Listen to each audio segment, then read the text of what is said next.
Yaşar Kemal Kürtçe biliyor mu diye soruyor herkes. Ben size bu soruyu sordum, siz de bana bir video getirmişsiniz.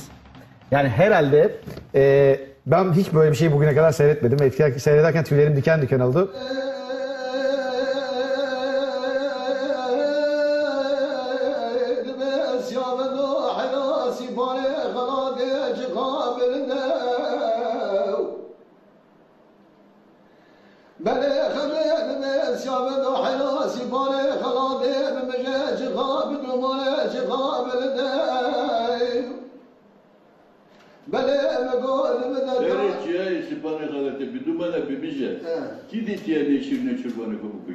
Evet, beşe.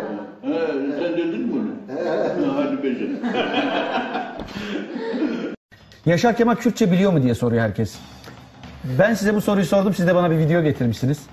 Yani herhalde ben hiç böyle bir şeyi bugüne kadar seyretmedim. Seyrederken tüylerim diken diken oldu.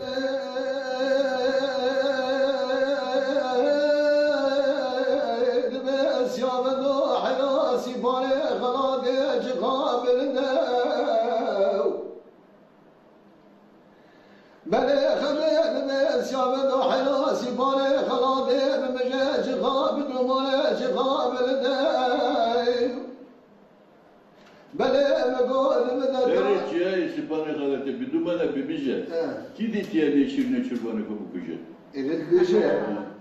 Sen dedin mi onu? Hadi beşe.